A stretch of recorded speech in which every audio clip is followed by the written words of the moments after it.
Assalamualaikum warahmatullahi wabarakatuh. Perkenalkan, nama saya Muhammad Ilham Nabil Akhyar dengan NIM 2203017417473. Nah, di sini saya akan menjelaskan tentang geometri transformasi, yaitu tentang definisi, translasi, dan teorema-teoremanya.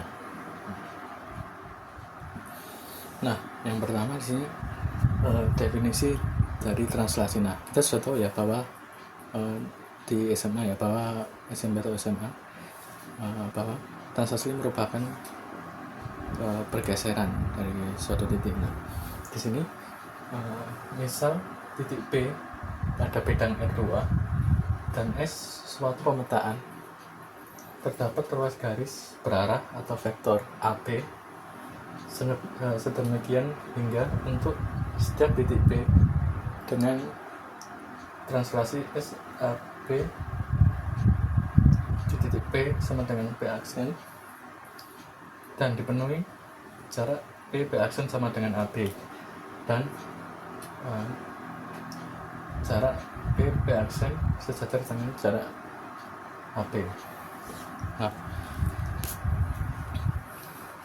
contohnya di sini misalkan suatu vektor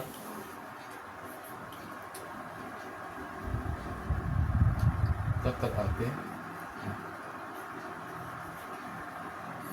Nah, terjadi translasi SAB P sama dengan P aksen, maka bayangannya sini.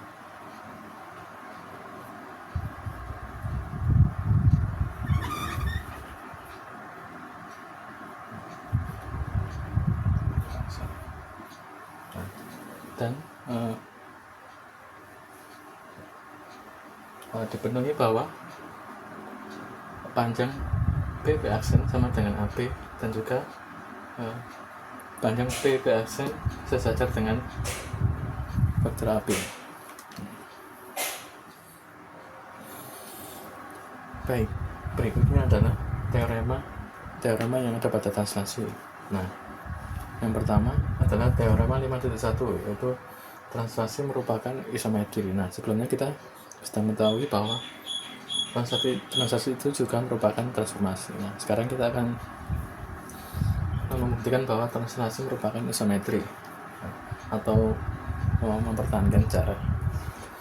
Nah, di sini misalkan suatu ruas garis AB dengan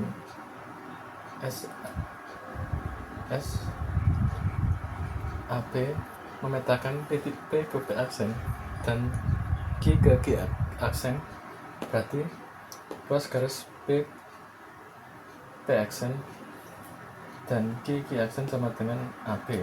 Nah, akan dibuktikan bahwa P aksen Q aksen sama dengan PQ. Nah, kasus yang pertama, bila titik P aksen dan Q tidak segaris.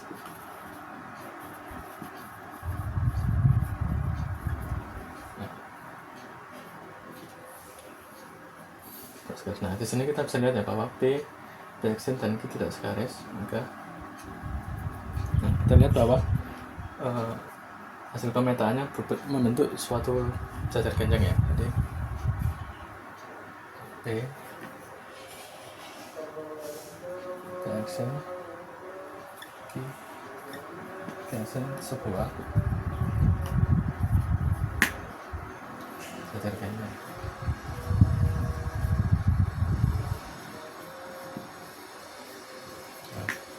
Nah, karena membentuk sebuah jajar genjang, maka kita bisa lihat bahwa sisi yang berhadapan yaitu sejajar atau sama. Jadi ruas garis panjang P aksen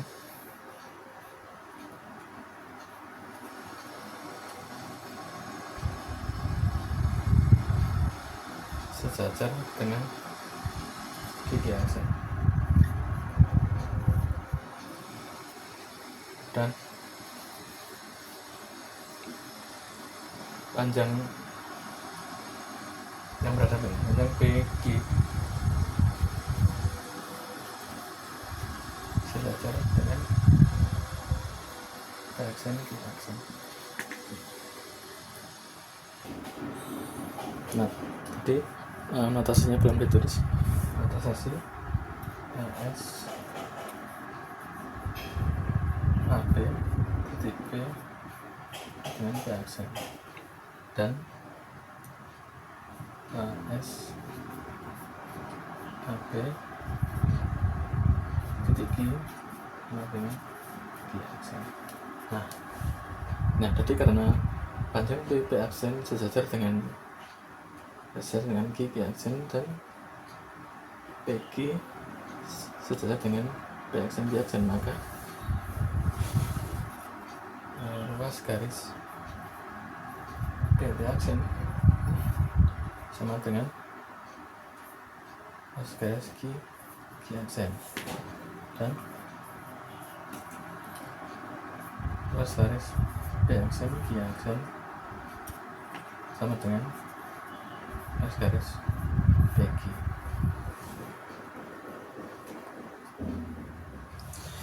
Nah, berikutnya kasus kedua, bila titik P aksen dan Q segaris, jadi ya ini ya garis.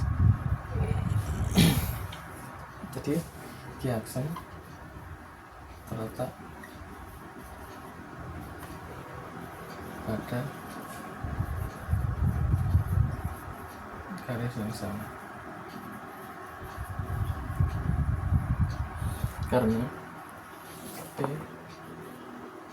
P aksen Q segaris.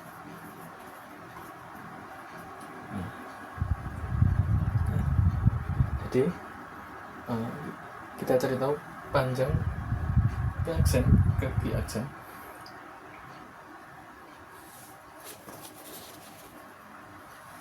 Atau ruas garis P aksen Q aksen sama dengan panjang ruas garis P Q aksen dikurangi dengan P aksen ruas garis P aksen.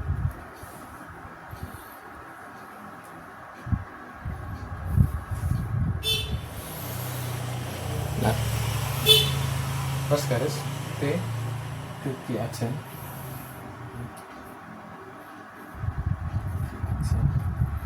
sama dengan ruas garis PQ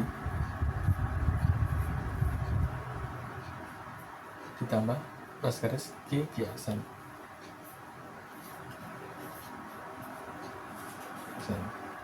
Nah, sama saja dengan ruas garis PQ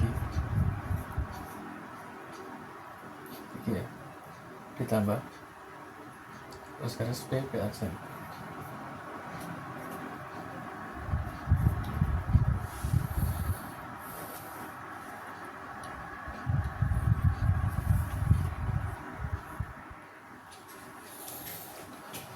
Nah, jadi ruas garis P aksen Q aksen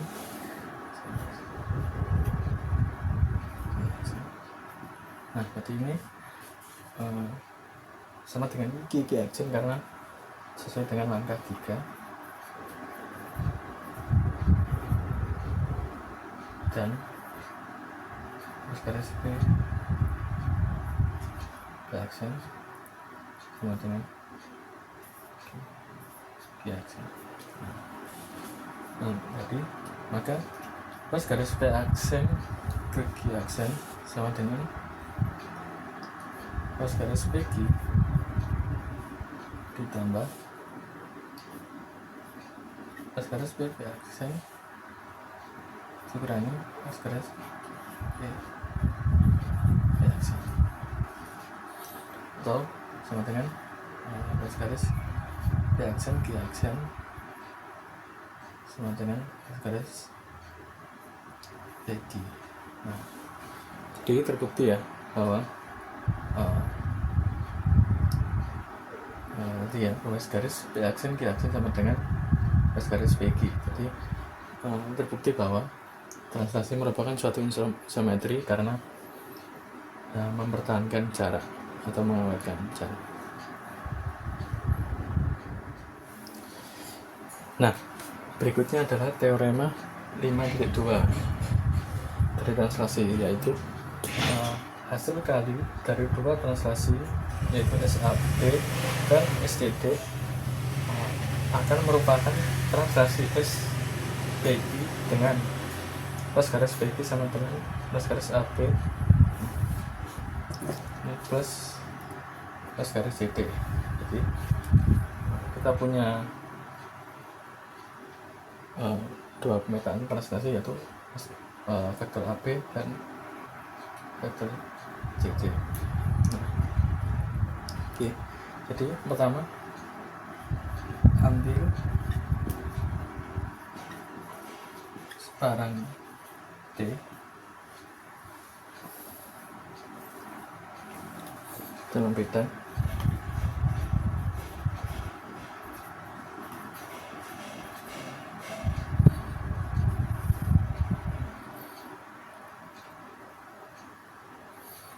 di mana translasi S AB memetakan ID aksen.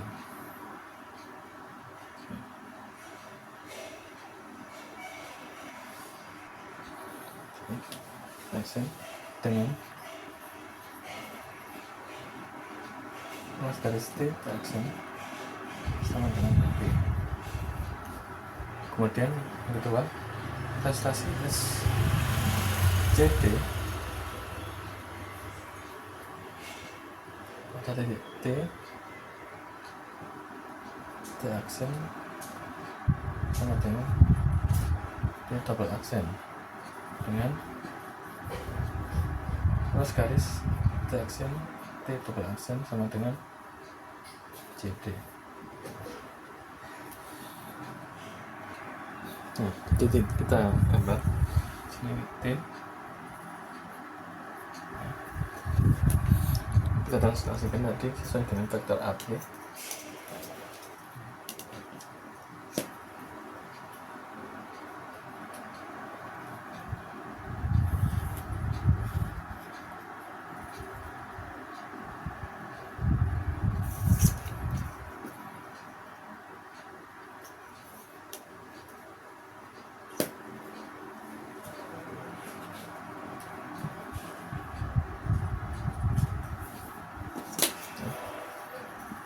Aksen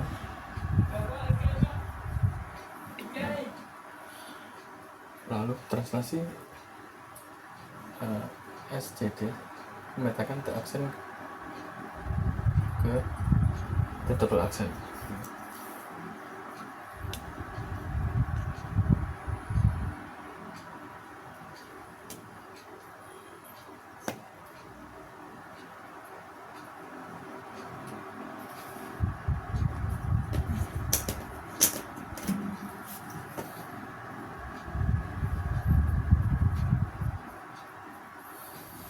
Di mana tadi luas garis T aksen sama dengan AB dan luas garis T aksen T double aksen sama dengan CD.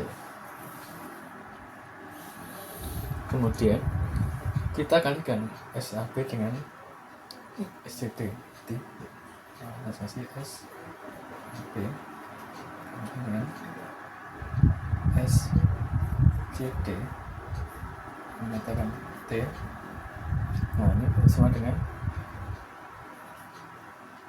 SCD mengatakan T aksen ke T double aksen. Jadi hasil dari sekali dari SAB dan SCD menghasilkan T double aksen. Ini kita bisa gambar di sini kalian.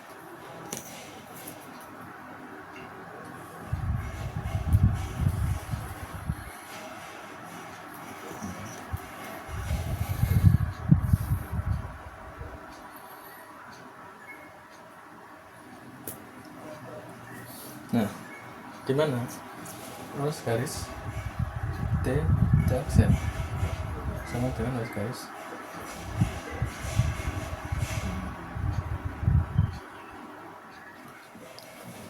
maaf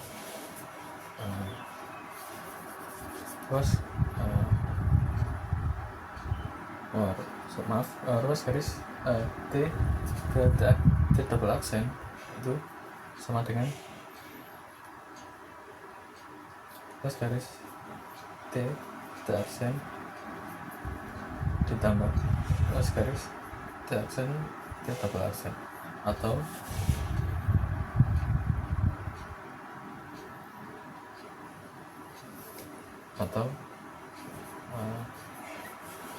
sama dengan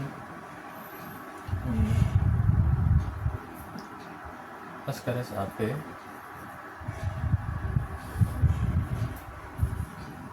plus ruas garis CD sama dengan ruas garis BG.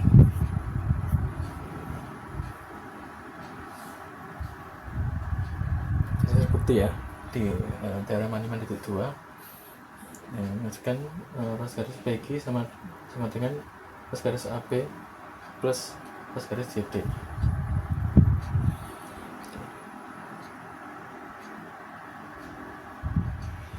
Nah, jadi perkalian translasi SAB dengan SCD menghasilkan merupakan translasi ragi dengan vektor geser PG yang sama dengan ruas garis AB plus ruas garis CD. Nah, berikutnya teorema 5.3 itu berbunyi beta dari suatu titik oleh translasi berupa titik dan merupakan tunggal. Jadi setiap beta dari suatu titik oleh translasi berupa titik dan tunggal. Nah, di sini kan misalkan diketahui titik P dan suatu translasi SAB. Pertama, andaikan beta dari P tidak tunggal,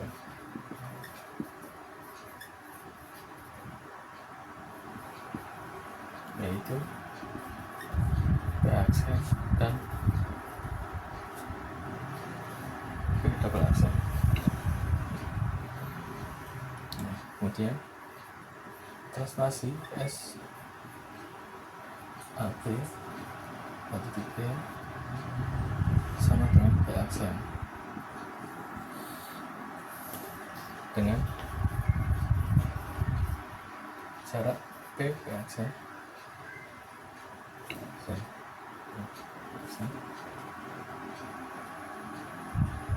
sejajar dengan jarak AB dan jarak P aksen sama dengan A. Berikutnya translasi S AB atau titik P aksen sama dengan P double aksen dengan jarak P aksen P double aksen sejajar dengan AB dan jarak P aksen P double aksen sama dengan AB. Maaf, di AB dengan translasi SAB titik P sama dengan P double aksen dengan jarak P aksen dan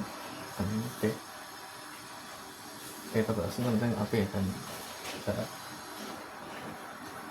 P double aksen dengan AB. Nah, jadi sesuai dengan langkah 2 dan 3 titik P aksen sama dengan P double aksen. Jadi terbukti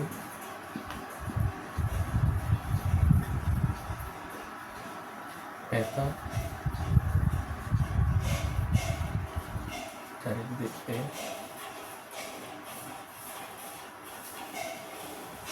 ke translasi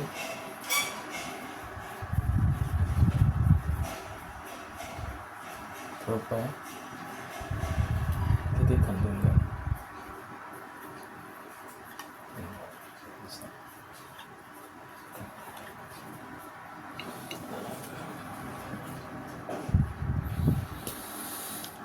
Baik, berikutnya adalah teorema 5.4 yang berbunyi, jika S1 dan S2 suatu translasi, maka untuk setiap titik A yang merupakan elemen bidang A2 berlaku pergalian S2 dan S1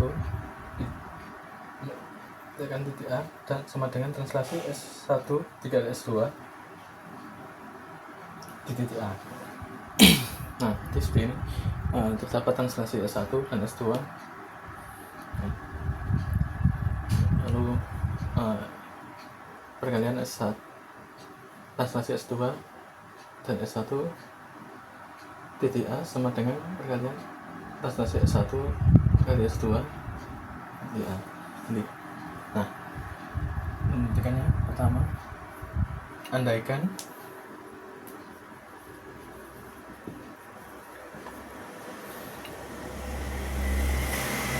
S2 S1 A tidak sama dengan elemen S1 S2 A.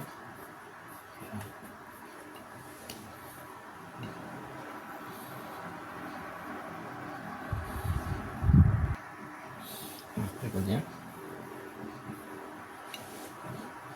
kita cari pergalian S2 S1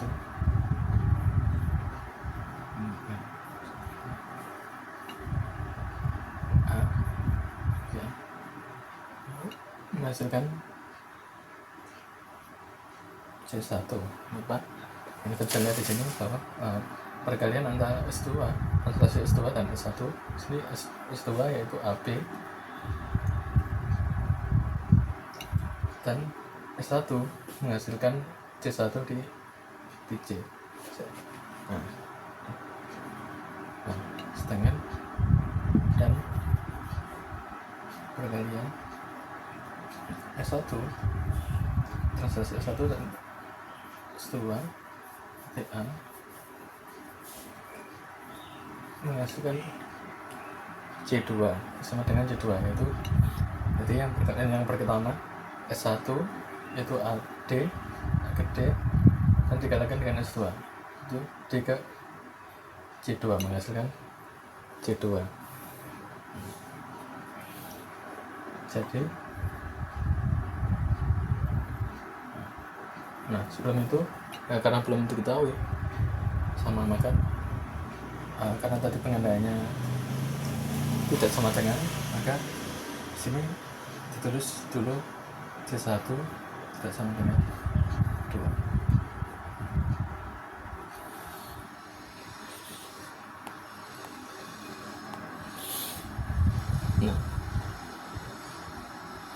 Berikutnya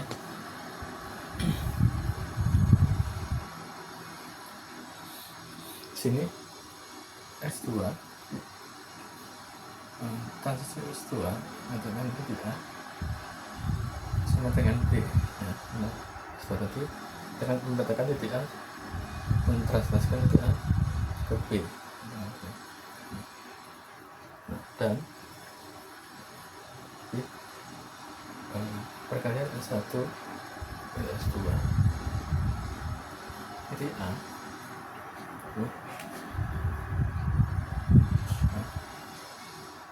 sama dengan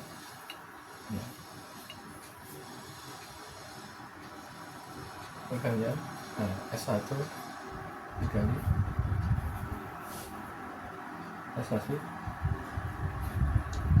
S2 di titik A ini, atau sama dengan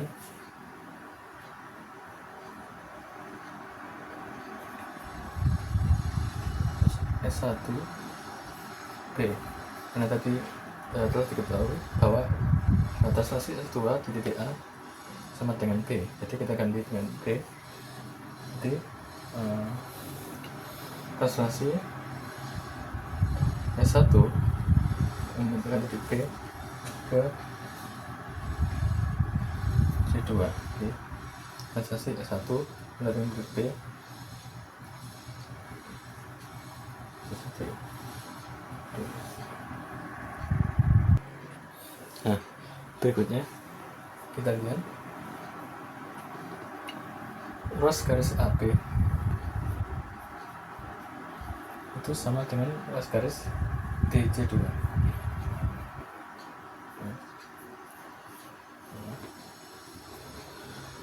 Dan ruas garis AB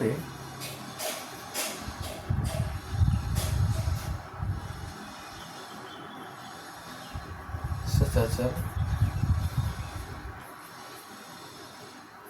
dan searah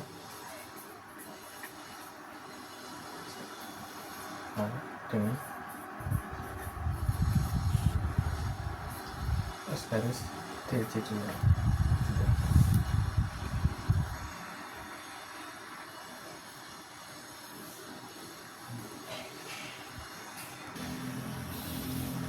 Baik, berikutnya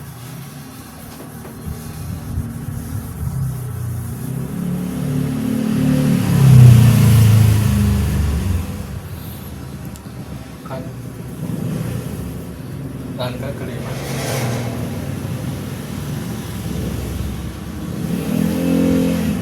Translasi ke-1 mengatakan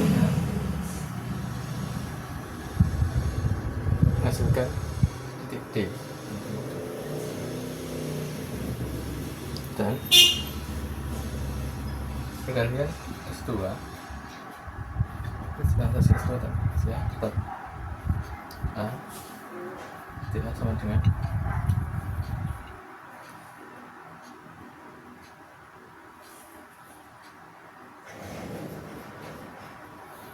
translasi S2 dari S1 tadi A.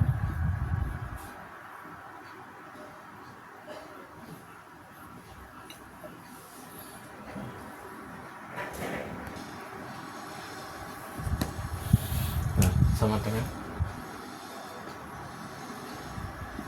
S2 kata siswa yang mengatakan B B karena tadi translasi S1 tetap titik A sama dengan D, maka ini D ini sama dengan C1.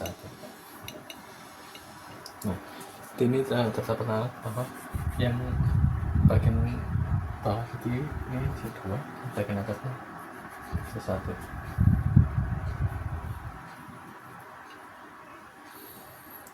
Nah, jadi perkalian translasi S2 dari S1 data titik A menghasilkan C1. Di perkalian S2 itu AB ruas garis AB tetap perkalian S1 yaitu ruas garis B C1. Langkah berikutnya, nah, ruas garis AD sama dengan ruas garis B C1.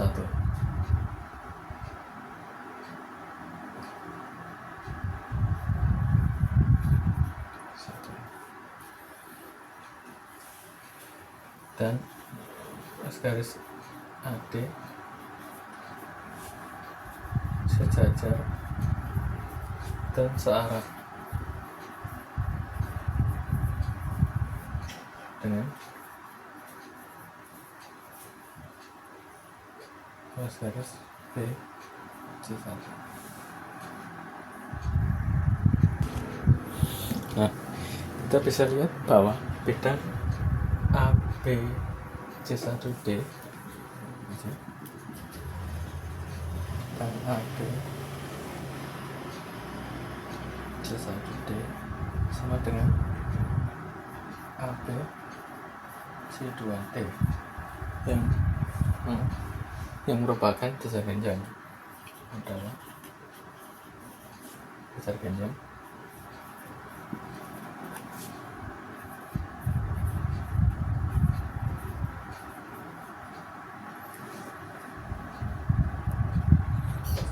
karena angka 4 dan 6 tadi yang membuktikan bahwa sisi yang berhadapan sejajar dan sama panjang. Jadi akibat langkah 8 ini maka titik C1 sama dengan titik C2 akibat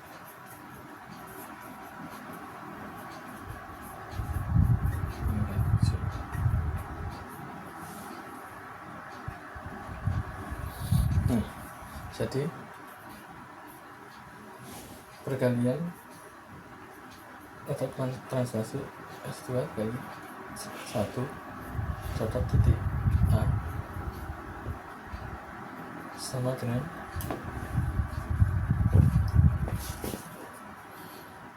perkalian translasi S1 kali S2 atau titik A.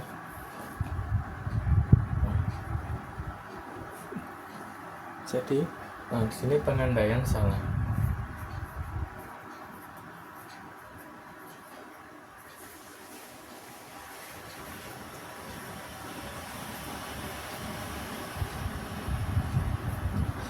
Pengandaian salah karena jadi waktu pengandaiannya bahwa perkalian translasi S2 dan S1 terhadap titik A sama dengan perkalian translasi S1 dengan S2 terhadap titik A tidak sama. Tidak sama. Nah, di sini pengandaian salah karena ternyata perkalian translasi S2 kali S1 tetap A sama dengan perkalian translasi S1 kali S2 terhadap titik A. Nah, jadi teorema 5.4 terbukti. Nah, berikutnya teorema 5.5 itu berbunyi terhadap translasi SAB tidak sama dengan I identitas tidak terdapat titik tetap dan semua garis yang sejajar dengan ruas garis AB akan menjadi garis tetap. Nah, dia pembuktiannya ambil A sama dengan B dan andaikan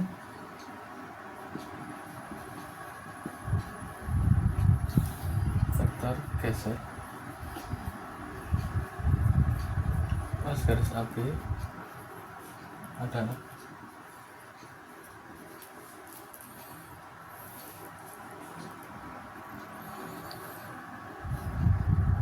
PQ yang sama dengan unitas teman-teman.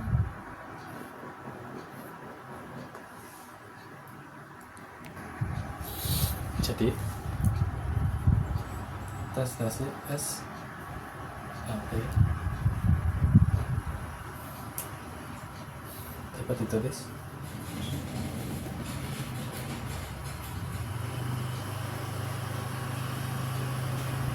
X selesai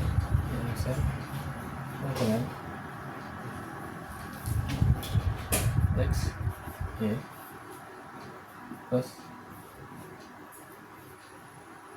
PQ.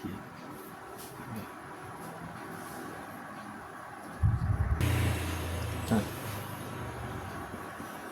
X plus Y dengan X dan Y plus Q dengan Y D B sama dengan Q sama dengan 0. jadi tidak ada titik tetap.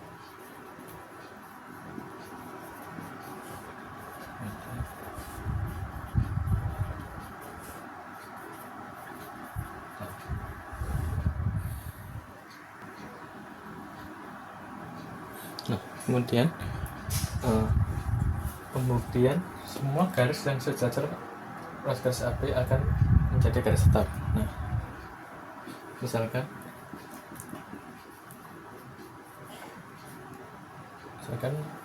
aksen peta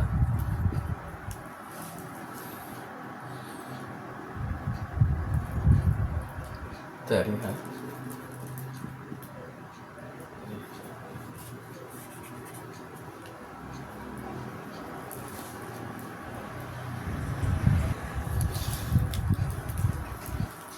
aksen sama dengan AX plus BY plus C sama dengan 0,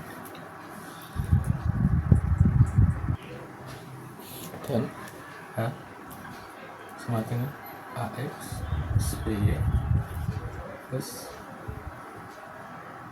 AP plus BQ plus C sama dengan 0.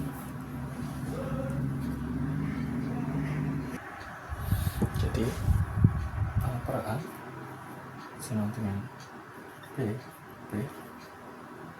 sama dengan AP plus BQ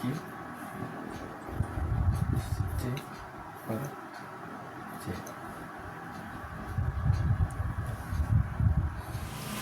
AP plus BQ sama dengan 0. Nah, AP sama dengan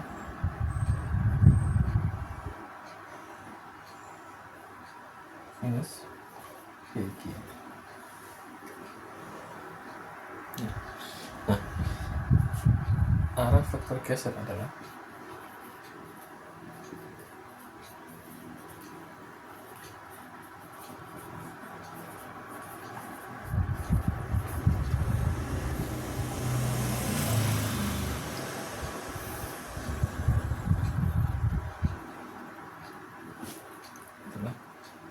Q per P sama dengan A per P yang sama dengan radian. Nah, aksen apa sama dengan radian.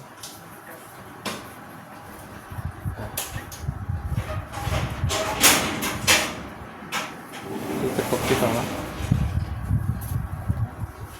semua garis ini secara faktor plus garis AB menjadi garis tetap.